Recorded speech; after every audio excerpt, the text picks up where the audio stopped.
Buenos días, mi nombre es Sandra Paola Castro Rosso. Yo soy licenciada en Humanidades y Lengua Castellana, magíster en Comunicación y Educación, y junto a mi compañero Guillermo Andrés Castro Rosso, profesores de la Corporación Universitaria Minuto de Dios, Uniminuto de Colombia, vamos a presentar nuestra ponencia titulada El saber pedagógico de una situación educativa analógica a la digital a propósito de la pandemia por el COVID-19. Nuestra ponencia surge teniendo en cuenta todos estos avatares que los maestros tuvimos que asumir una vez empezada la pandemia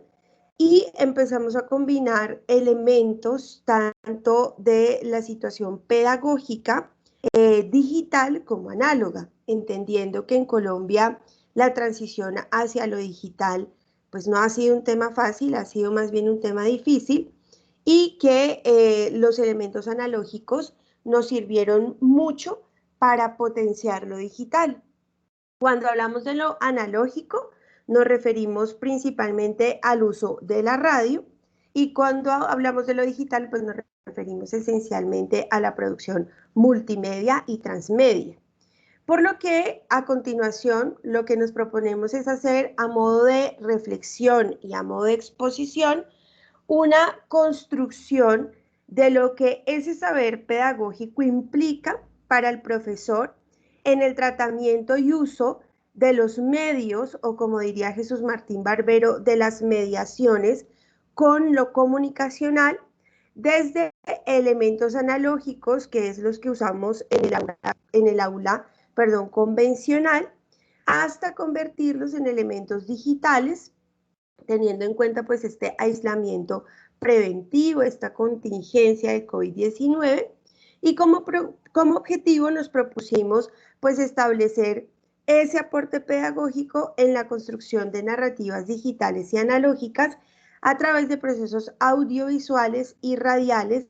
como estrategias educomunicativas pensadas desde lo digital y no análogo para mitigar los efectos del COVID-19. Los materiales y métodos que usamos en esta investigación apuestan por una vinculación de los actores de la comunidad educativa, desde los padres, los acudientes y también, por supuesto, los estudiantes, que por momentos pues han permanecido alejados de las nuevas tendencias, de las nuevas tecnologías pedagógicas en el contexto global. Por lo tanto,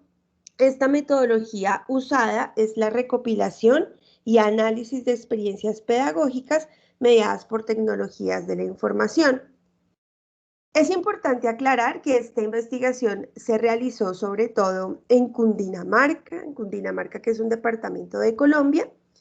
y que durante la misma nos dimos cuenta que a pesar de que nosotros entrábamos con una visión de que el estudiante, de que los padres por lo menos tenían cierta conectividad o cercanía a lo digital, la verdad es que nos dimos cuenta que hay muchos municipios que ni siquiera cuentan con una red para conectarse y que la situación fue mucho más compleja de lo que inicialmente habíamos estimado. Entonces, teniendo en cuenta pues esa aclaración, claro, nuestra investigación tuvo mucho que ver con el fenómeno de la radio para poder llegar a estas casas y a estos hogares en los que la conectividad era casi nula. Como resultados de esta investigación, pues apostamos precisamente por esa vinculación de los actores de la comunidad, donde los más importantes pues eran el docente y los estudiantes, pero tuvimos que involucrar a las familias, toda vez que muchos de los estudiantes no están solos en el momento en que toman una clase mediada por lo virtual. Por lo que en ese contexto, los padres de familia, los acudientes, van a cumplir un rol preponderante y al encontrarse con experiencias educativas significativas. De esta manera logramos que en el análisis de estas experiencias en el análisis de los productos educomunicativos que muestra esta investigación, los padres se vean altamente incluidos y pues sobre todo dentro de los resultados buscamos generar impactos en los contextos reales donde hay falencias a nivel tecnológico, donde buscamos que los estudiantes resuelvan problemas de aprensión, resuelvan problemas de conocimiento, resuelvan problemas de relación con lo social, con los productos significativos de la realidad que les acompaña, y de esta manera los resultados, digamos, que se evidencien de unas formas como más reales en lo que nosotros esperamos encontrar. Y como les aclaraba, toda vez que en Colombia pues la situación sigue siendo muy compleja frente a las dinámicas de lo digital.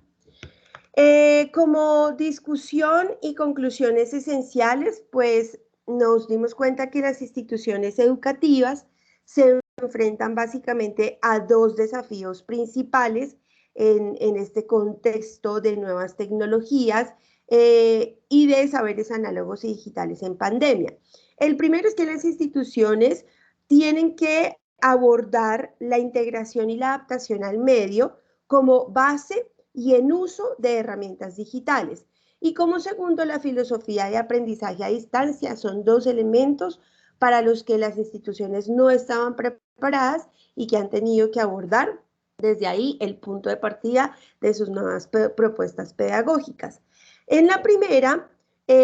juega o el papel importante es la promoción de espacios hipermediáticos y de redes interactivas para generar una inteligencia colectiva y un aprendizaje autónomo. Es importante insistir en que, dada la situación coyuntural del país y del mundo, el aprendizaje autónomo es una categoría que se pone como base para los procesos mediados por tecnologías digitales. La segunda apuesta por el reconocimiento de esas habilidades que adquieren los estudiantes cuando están en contacto permanente con la sociedad de la información. Por lo tanto, aquí se integra una propuesta de reflexión pedagógica a través del campo de la educomunicación, que sería otra de las categorías que estamos desarrollando, y hacia la práctica en la creación de ambientes propicios que atiendan a las necesidades educativas de la región. Básicamente, el proyecto apuesta por el desarrollo de clases sí en línea, análogas, digitales, pero que resuelvan los contextos propios de su región, de su comunidad o de su vereda, para indagar sobre esa mediación tecnológica en los procesos de interacción y de relacionamiento interactivo. Nosotros tuvimos que recoger varias reflexiones suscitadas a lo largo pues, de la escritura de esta ponencia, donde se esbozan esos diferentes desafíos para los sectores educativos, porque hay que poner de manifiesto que no para todos son los mismos desafíos, y a partir de ahí revisar la necesidad de crear estas habilidades y estas capacidades formativas en torno a herramientas digitales que permitan dar respuesta de manera concreta y acertada al contexto actual que atraviesa el ámbito educativo en el país. Para problematizar este tema de discusión sobre las transformaciones que suscita esta nueva realidad en el proceso educativo con el fortalecimiento de la educación mediada por las nuevas tecnologías de la comunicación y la información, que se profundiza a raíz de esta pandemia ocasionada por el COVID-19, es preciso lograr la conceptualización de algunos términos necesarios. El primero de ellos es el de los ambientes de aprendizaje, los cuales se han abordado de diferentes maneras y que por lo tanto sus concepciones han variado desde el enfoque que cada teórico ha logrado consolidar. Aún así, para el desarrollo de este artículo, los ambientes de aprendizaje van a ser entendidos como entornos, y esto lo tomamos de acuerdo a las apreciaciones de Cardona, Martínez y Méndez en el 2009. Entorno que en su interior posee, vamos a decir, un conjunto de factores internos y externos psicosociales que favorecen o dificultan la interacción del sujeto que actúa en el ser humano y lo transforma, donde su fin último es lograr el aprendizaje. Por esto también decimos que el proceso pedagógico es también un proceso sistémico que permite entender desde una lógica diferente los procesos de enseñanza y aprendizaje desde la escuela. Esto es muy importante porque vamos a entender secuencias didácticas de aprendizaje basadas en medios creativos que utilizan los docentes, pero sobre todo aquí pensada en una ecología de medios o en una ecología de medios de pantalla, porque obviamente todo este factor de lo mediático está todo el tiempo en nosotros, para apoyar esta cobertura de los grupos de interés o de los grupos pedagógicos hacia la discusión y hacia la comprensión de los temas importantes del saber pedagógico. En este espacio que hemos insistido, se hará referencia también al lugar, pero a un lugar que puede ser virtual o que puede ser físico, si utilizamos medios análogos también, donde el proceso de adquisición del conocimiento ocurre allí y los participantes van a utilizar sus capacidades para interactuar con artefactos y crear con ellos conocimiento que les lleve a ser mediadores en la construcción de su aprendizaje. Por lo tanto, es el lugar donde ocurre el proceso de enseñanza y aprendizaje y en donde se presentan las interacciones entre los sujetos. Así, esas variantes como su arquitectura, el entorno y el cómo está organizado para el proceso de aprendizaje es de suma importancia. Por eso insistimos también en crear esos escenarios de aprendizaje que ahora lo hemos visto, ¿no? Para algunos estudiantes es el comedor, es el cuarto, es incluso la cama, y cómo todos esos elementos que hemos insistido también desde lo psicosocial sí juegan un papel importante a la hora de aprender y de comprender los temas a los que se les está involucrando. Durante mucho tiempo, la definición de los ambientes de aprendizaje se situó en espacios donde ocurre el acto de enseñanza, como en el salón, ¿no? Y su visión era limitada frente a la definición amplia que aquí proponemos. Aún así, sigue siendo una variable importante al momento de abordar la temática. Ese sería el primer componente. Nuestro segundo componente se refiere a las interacciones que ocurren en el proceso donde dos o más actores, a partir de la comunicación, generan un intercambio de ideas que posibilitan la construcción de conocimientos. Además de las pautas de comportamiento que en él se desarrollan, el tipo de relaciones que mantienen las personas con los objetos o entre las mismas personas, o los roles que se establecen, o los criterios que prevalecen y las actividades que se realizan. Esto lo decimos siguiendo un poco a Duarte en el 2003. Frente a estos roles se va a destacar principalmente el del docente, que entre otras cumple el rol también de mediador, de guía, de posibilitador y las construcciones de conocimiento a partir de la generación de contenidos para compartir. Pero por supuesto, como hemos insistido, el rol de la familia, que debe ser de acompañamiento y de participación activa, tanto para superar las dificultades a las que se puede haber enfrentado el estudiante, como también ayudar a ese fortalecimiento institucional que permita el trabajo colectivo desde el reconocimiento del otro. Y finalmente no podemos olvidar el rol del estudiante, que será el centro del proceso de enseñanza y quien debe entonces tener una participación activa, constante, dialógica, que potencie y se potencie en relación con los otros. Insistimos que dentro de esta ecología de medios de pantallas, la capacidad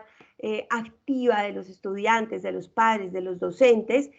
pues es muy importante porque desde allí logramos ver esos cambios sistémicos de una educación que no sea recibida de manera lineal, sino una educación mucho más horizontal y mucho más participativa, donde el estudiante haga, ¿no? Haga radio, escuche la radio mientras se acompaña de un medio analógico como el periódico, y con el periódico y la radio resuelve elementos de contexto que le ayuden a su comunidad. El tema del uso de los computadores familiares, personales, de los dispositivos móviles. Hay estudiantes que toman clase con un celular, cómo mediar todas esas situaciones para enriquecer el trabajo. En este orden de ideas, decimos a una nueva categoría que sería la narrativa transmedia o la educación multimedial, donde en una sola clase y en una sola propuesta convergen o hay una convergencia de varios medios de comunicación, hay un flujo constante de contenidos a través de una diversa gama de canales. Digamos que no se trata de utilizar solo uno, ¿no? Solo el video o solo el audio o solo el blog, sino que cuando estamos en la mediación digital utilizamos unos elementos, un paquete de elementos transmediáticos, dando lugar a la prensa, a la radio, a los libros, a la televisión incluso, ¿no? Y permitimos que cada estudiante seleccione y trabaje su pantalla preferida. Hay estudiantes que son muy auditivos, se entienden muy bien a través de la radio, hay estudiantes que son muy visuales, lo hacen a través de las imágenes, incluso de ver al profesor al otro lado del computador, y de cómo también nosotros acompañamos al estudiante a descubrir lo que realmente le apasiona. Nuestro proyecto busca crear escenarios significativos donde el estudiante sea el que elija cuál es el problema que va a resolver para su comunidad.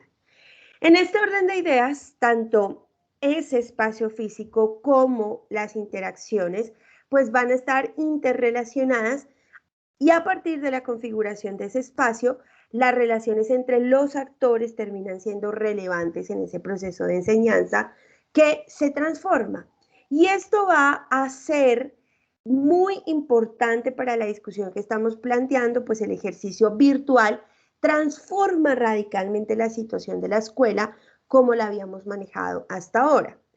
Estos ambientes de aprendizaje, que también hacen parte de los procesos pedagógicos,